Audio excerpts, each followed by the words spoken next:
Dustin Young here with Lone Roamer.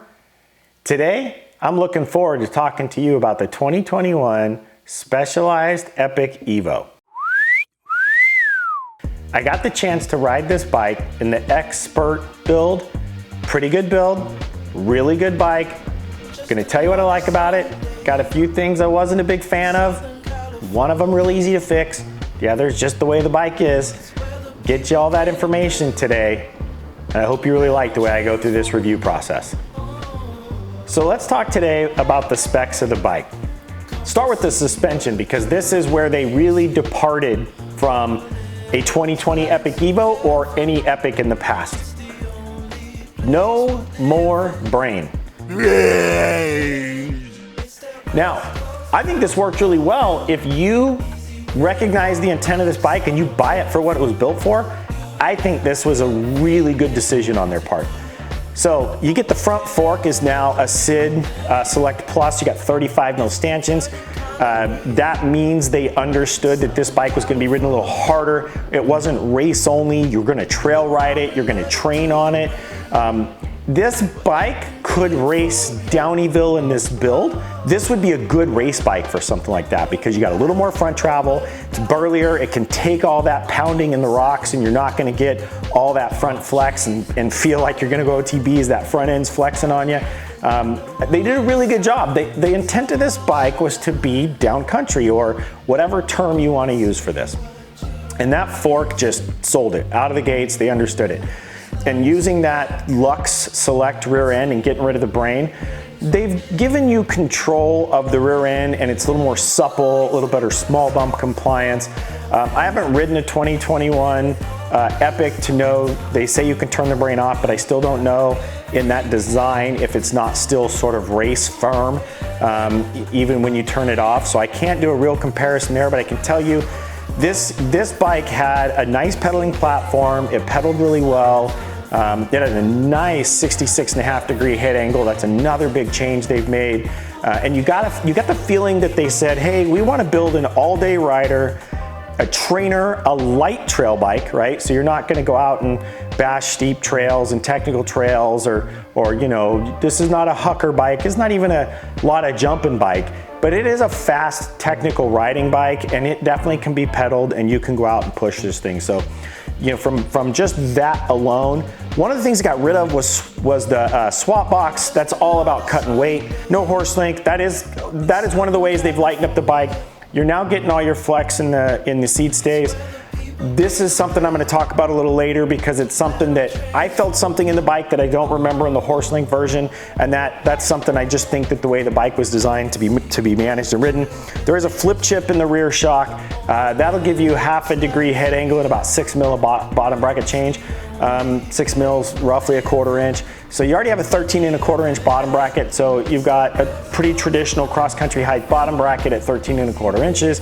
Nothing wrong with that, ride's good, everything feels good. I only rode it once with the flip chip in low. I didn't feel like it changed the bike that much. You know, you got a little bit slacker, you got a little bit lower, but at the same time, you also got a little bit twitchier with this bike. So didn't really think that the benefits were there when you lowered it. So I left it in the high setting for most of my riding and for this review. Let's talk about measurement specifics. So if you watch my other videos, I call something effective reach. It's from center of the seat to where your hands actually are, because a lot of people ride seated, and this gives you an idea how the bike feels. The bike industry measures the frame center crank up. Once you hit the 90, you go over center of where the steerer tube comes through. That's how they sort of come up with reach, so that they can measure frame to frame, you know, reach. Mine is, a lot of times when you're on the bike and you lower, your hips are going to be over the seat or more back there. So it really gives me a feeling of how you feel when you're actually on the bike and when you get low, and where it's going to naturally position your body on the bike.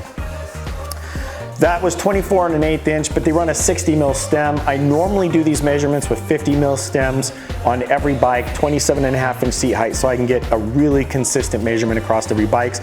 When dropped to a 50 mil stem, the bike fell below 24 inches. It actually came in at 23 and 7/8 inches roughly. Still really close, but it did come below the 24 inch mark. And for a cross-country bike, that was surprising. So they're still using the stem to get you out over the front end a little more. But at 66.5 degrees with a 74.5 degree seat tube, the bike was really comfortable, and this wasn't really a riding issue. It's just sort of the design. By the way, steeper seat tubes on an enduro bike are fantastic. You gotta be a little mindful of that with a cross-country bike, so luckily they didn't get way up there. You do need comfort that comes from, and traction that comes from the right seat angle, and they did a great job of this on this bike. Still running a 17.25 inch chainstay, 13.25 inch bottom bracket height. The bike weighed, pedals on, ready to ride, sealant in the tires, all the good stuff. The bike was 26 pounds, 3 ounces, okay? I don't remember what it's supposed to weigh when they deliver it from the factory, but most of the time that's no sealant in the tires, that's no cage, no water bottle cage, no tools, no pedals, and then they tell you what a bike weighs. So trail weight, ready to go, 26 pounds, 3 ounces. That's a really good weight with everything on it, okay? I would call this geometry, this bike, neutral to slightly forward. It is not a forward geometry bike. It does like to be ridden low. It will reward you for getting in that good cross-country position going downhill and really attacking with the bike, but it's still not a forward geometry, so you're not gonna wanna push your body forward, put a lot of weight on this front end. That it didn't like much. It started to feel like you started to get a little bit of that, too much of a lean forward. So from that perspective, respect the neutral rider position, and the bike rides really well. So it's just a matter of really staying in that alignment, and then the traction was great, the bike rode great. So let's talk about how the bike rides. Now, I like a forward geometry bike. I don't think a lot of people do. I think more people like a neutral bike. By that I mean, if you look at somebody on a bike and their both feet are sitting on the crank and you go straight up from the crank, if more of their body on that center line is behind the crank and not middle, they're gonna like a neutral body position because they like to ride off the back of a bike. It means you're gonna like Specialized bikes, you're gonna like Santa Cruz bikes, you're gonna like these very traditional geometry bikes. They're gonna ride great for you, the feel and function is gonna be fantastic. So you wanna ride a bike that you are the fastest, most comfortable, and best on. And I think this bike fits a huge percentage of that population, just watching people ride. There's nothing wrong with neutral body position on a bike. This bike still uses a longer stem to keep the weight on the front. They understand their geometry. They respected that geometry. They did come off a 70 mil that they run on a regular Epic to a 60, probably to help slow the steering down just a little bit. It is a 750 mil wide bar. That's a great bar. I'm 5'8", that's a great bar width. At that bar width, the bike rode really well. The bike likes a little bit of steering input. I think that might be because of the stem. I didn't try messing with the stems to see if you could more lean, less steer. The bike does like a little steering input when you're pushing the bike. It's just sort of the way the bike rides. I think some of that came down to the frame flex. I think by not having a horse link and using more flex in the stays, they have a little more overall flex in their frame than they used to. Can't say I know that for sure, but it's just how I felt. And because of that, I noticed trail deflection. So in another video I showed it. You come into some rocks, you come into some roots, and you start to hit them, and the frame gets a little flex, and you sort of move around the trail a little bit. You overcome that just a little bit with some steering, and you're out of there, and you don't notice it. So the bike I currently ride is really stiff in the frame, so it was probably just me feeling that difference and getting used to it in the first ride, and then I didn't really notice it after that. It was just sort of an initial feeling. The bike handled the tech really well. Small bump compliance for a cross-country bike was good. It was comfortable to ride. You do need a lot of air pressure. They use air pressure in the rear shock as leverage to make based on their kinematics, to make the bike ride really well. Right now I ride a bike at about 190 pounds geared up, and I was at 210 PSI. And I'm not sure, I shouldn't have ran a little more, but I ran about 210. I felt pretty good on the bike. I don't worry about sag percentages. I worry about rider feel and that the bike does everything it's supposed to with the right air pressures. Sag ends up being just a base number, but it rode pretty good. So I don't know that I'd change it. The tires on it were the control tires, a Fast Track in the back. That's the reason I'm focused on that one. That Fast Track in the back, it's a good tire for dry. It's a good tire for, you know, it rained and it's tacky. It's not a good tire in the wet. It packed up really fast. It was slick.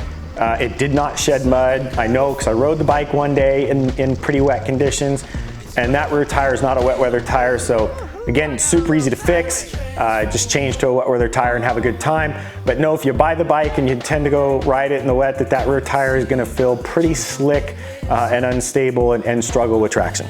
On the other side of that, I could come into, I jumped the bike plenty, I could come into technical stuff, I would take the center line and charge it. I wasn't trying to avoid a bunch of stuff in the trail because I was worried about unsettling a cross-country bike and getting pinballed around. It did a really good job of all that, and it rode really good. So if you wanted a bike to train on or to do light trail riding, so if you're not going in, like if you're going to Tahoe and you're riding, say, the Donner Lake Rim Trail, this bike can handle that in spades. If you're gonna go ride Big Chief, not the greatest bike. If you're gonna ride most of Auburn, this bike's gonna handle it in spades. If you wanna go into Mammoth Bar and go smashing down Rocky, not a good bike for that, right? So think about how you ride this bike most of the time. This can be, in my opinion, the only bike you own. It will handle Culvert Confluence just fine. You have to slow down a little bit in a couple of sections, but not very much. And it is way faster because this bike pedals so much more efficiently, so much faster, and is lighter that you're gonna just tackle it and whoop them down that hill. So it's kind of an interesting thing to think about when you're buying a bike, what you really want it to do. Great bike, great trail bike, great cross-country marathon bike. And again, I'd race Downieville on it. This one's kind of a fun part. Can you make a Specialized Epic Evo into a Specialized Epic?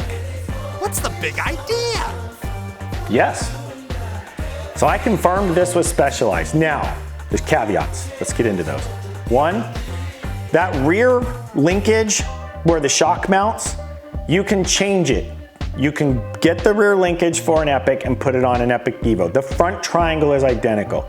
You will need to go from a 42.5 mil stroke to a 40 mil stroke shock.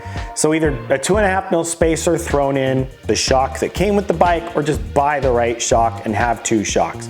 Then the front fork, take that fork, put it in, put like a SID Ultimate on there so it's nice and light, 32 mil stanchion, 100 mil travel, voila, you have an Epic without a brain instead of an Epic Evo without a brain. You wouldn't need two bikes at that point. You could do all this with one bike and a few parts and have a pretty rad setup. You know, in case you did want to go push this thing on a day when you wanted a super light race bike, it is possible. And you know, you're just gonna have to reach down there and flip that lever because you're not gonna have a brain, but you know, so be it. Flip the lever and go race that bike and have some fun. It's a fast marathon trail bike. They did a great job of this. It rolled really well. It was really comfortable. The Expert Edition is a great bike. Suspension worked good. Overall, the bike had a great riding characteristic. It fits a majority of riders. They did a fantastic job from that perspective, and I think you'll find you're gonna enjoy this bike. If you want a bike like this and you ride the trails we talked about, this is gonna be a bike that fits really well. The other thing, they did a really good job of staying true to their rider base. You gotta respect Specialized for that. They don't try to make crazy leaps forward when they don't need to. They need to pay attention and make sure that their riders, the type of people that wanna ride a Specialized, wanna ride one. They love the bike. And they're a fantastic engineering company. You'll go out to bike shops that sell some of the more boutique-y brands, and sometimes you'll hear them talk bad about Specialized. I think it's popular or it's fun to do. The reality is they have a massive engineering team. They produce some really cool bikes. You know, I've ridden a lot of Specialized bikes over the years. There's not one thing wrong with a Specialized bike overall. Maybe it doesn't fit your riding style, or maybe it doesn't fit, like, maybe you're a cool guy and you're a cool guy in it on some cool guy brand. The reality is they're great bikes, and this is no exception. Again, I think Go race Downeyville on it. I think you'll actually find if you want to race that this bike is going to do really well there, and that this was a really cool change for Specialized to make and recognize. If you wanted something that you wanted more adjustability and control and trail-oriented marathon-style bike, ditch the Brain, build the Evo. They came out with a really spectacular bike. I hope everybody enjoyed this video, and I hope to see you out on the trails.